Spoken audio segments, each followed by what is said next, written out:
At dahil gabi na nga ako nag-ayos at nagkabit ng mga Christmas decor, ay nag-order na lang ako online at nagpa-deliver ng pang-snacks at hanggang pan-dinner na namin.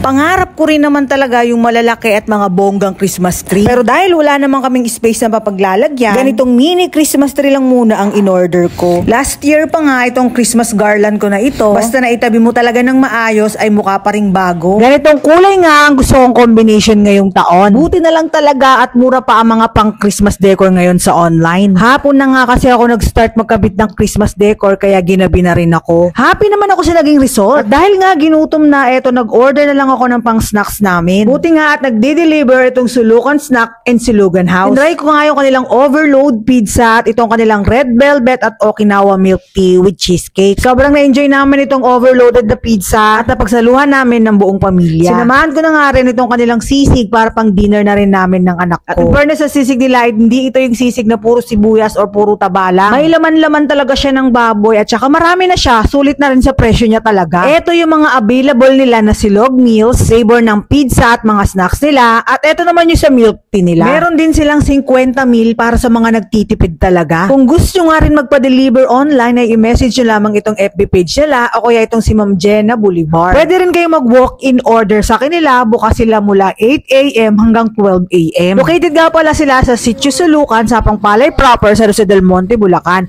Malapit lang sila sa may Bigman Resort. Sobrang affordable at abot kaya lang ang mga pagkain nila dito. Pagdating naman sa delivery fee ay napaka-minimal lang naman. Kaya kung gusto nyo na rin subukan, i-message nyo na lang sila. Pagkatapos nga namin kumain ay napatitig na lang ako dito sa mini Christmas tree ko. Iba pa rin talaga ang saya at ligayang dala ng Pasko, no? Kayo mga mi, nakapagkabit na ba kayo ng Christmas decor dyan sa bahay nyo?